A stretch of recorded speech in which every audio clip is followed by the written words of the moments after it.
So it's been super hot this summer, and when it's super hot and you're trying to keep your house cold, your AC unit is turning on and off throughout the day. When that happens, it puts a lot of strain on the capacitor. So my AC unit decided it did not want to work anymore.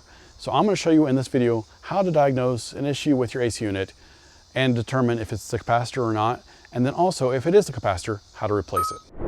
So I was able to figure out that the capacitor went bad on my AC unit, and it's going to cost about $300 or $400 to call somebody to have them come out and fix it, as well as the price of the actual capacitor. I think that's about an average call, $300 or $400 for a capacitor replacement. But the problem is if it's after hours, then you got to pay after hours fee if you want to get that done. So it can even be up to $1,000 plus. Sometimes people charge you $1,000 when it's not even after hours. Now, how I found out is my house was getting a little bit warm inside, and I realized it wasn't cooling off. The AC was showing it was on the thermostat. However, when I went to vent, it was blowing warm air. So then I went outside, and the AC unit, or the compressor, fan was not on. I heard a buzzing noise, which is the compressor, but the fan was not on. So this is a 2-run capacitor that goes in there, and it powers the fan, and then also has a capacitor that powers the compressor. The problem with mine is the fan side was popped. So I had to replace the capacitor itself. There are 3 different kind of ways the capacitor could be bad. Either your fan's running and the compressor is not, the compressor is running, your fan is not, or both are not running at all. So we're going to show you how to do this safely and also determine what capacitor you need so that you can order one yourself. They are about 10 to 30, 40 bucks on Amazon, and I spent 40 bucks at a local HVAC company because I needed it right this second and I couldn't wait overnight. But it's a lot cheaper than the $300, $400 to $1,000. Now, first thing first here is we want to make sure that we're being safe, because the AC unit requires a lot of electricity and we don't want to hurt you. So the first thing we want to do is make sure that there is no power going to the AC unit. And that's where this little box comes in. Sometimes there should be a box like this near your AC unit, which is plugged into, and it's either a breaker box or this type of box. So this box opens up this way, but sometimes they open up from the bottom up, and it's got an on and off. So right now we're going to pull this out. Now, so you can set that to the side, or you can flip it up upside down and put it back in and it'll be fine. This one we're going to leave. As you can see here, it says on. Right now, as you can see, it says on here, and then if you flip it over, it says off. So if you flipped it over and put it in there, it's gonna be off. So now that we got the electrical off to the unit, we're gonna find the electrical panel. Now there's 4 sides to this, and on the corner here, you're gonna find a bunch of stuff going to it, and it's kind of like a half panel. That is the panel that we need, and you're gonna find that there are little nuts or screws into it. It's about 5, I think it's 5/16 or a quarter. There's one right there, and there's one on the other side. And what we're gonna do is we're gonna loosen those, and this panel is just gonna slowly slide off with a little bit of force, and we'll get right to the capacitor. Can't really get back here, so I'm gonna try to get this slid out so you can see what I do here as best I can. So there it goes, just slides out. This slides underneath. But before you touch anything here, this capacitor still probably has power going to it, and we don't want to touch it right now. What we want to do is we want to get a screwdriver and discharge it. So here's the old capacitor. I'm going to show you how to discharge it, but you're going to take the terminals and cross them with a screwdriver, and you can do that with do it with an insulated handle. Boom, boom, boom, boom, boom, boom.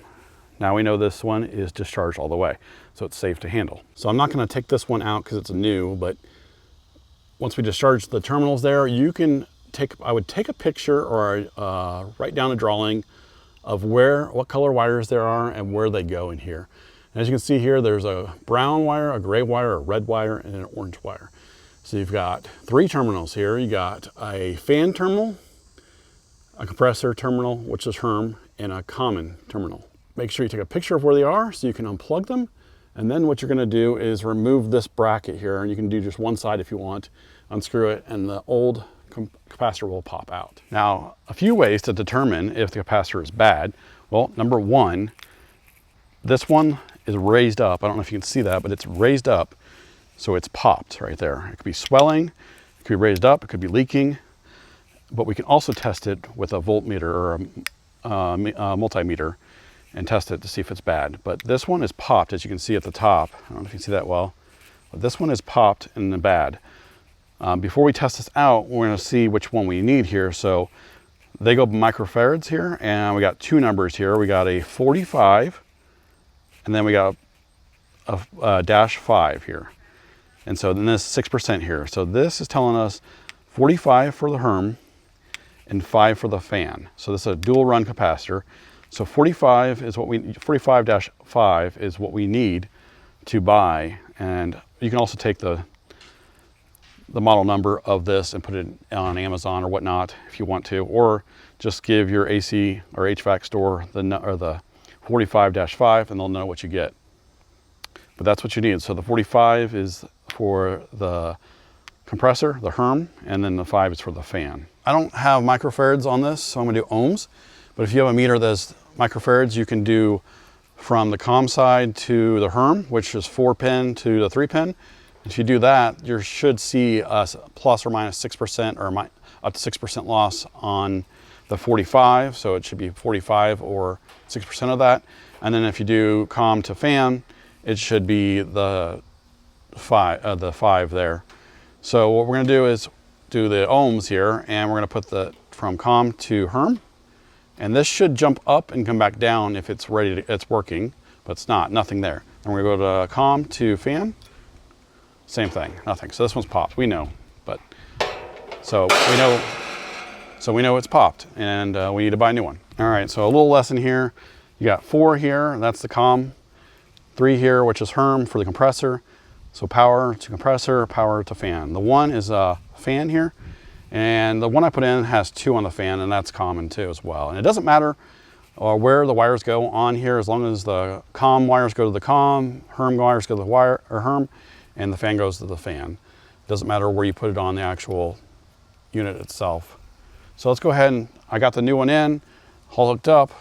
Let's pretend that, I already did that, and put that back on, and we're gonna be ready to check to make sure it works. So again, we're gonna try to get my head out of this, but we're going to slide this up.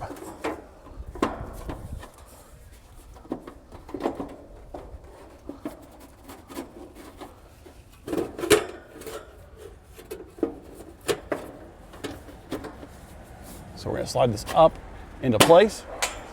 Oops, there's my, and then we got to put the 2 screws back in, and we can put the breaker back on. All right, we're now ready to put this back in. We're gonna make sure it's on the on. Put it on, close it up. And the AC unit may not turn back on quite yet, but it will once it gets up to speed. All right, so it's kicked on, just kicked on actually, right when I hit the record button. So now it's good to go. So hopefully this video helped you out and determined if your capacitor was bad. And if it was, it showed you how to replace it. Now, one thing to remember is if the capacitor has been worn out so much that you can't see the label, so you don't know which capacitor to get, you can always Google or go to repairclinic.com and use your model number of the unit, and it will tell you a replacement on there, and then you can take the numbers off of that to buy it on Amazon if you want to save a bunch of money. So if this video helped you out in any way, please leave me a like and feel free to ask any comments in the comment section below. I'd love to hear from you. If I can't answer the questions that you have, surely someone on the video that's commented or in the comment section below can help you out as well. If you're new to my channel, please consider subscribing for more tech reviews, home automation, home and automotive how-to videos. Thanks for watching, and I will see you next time.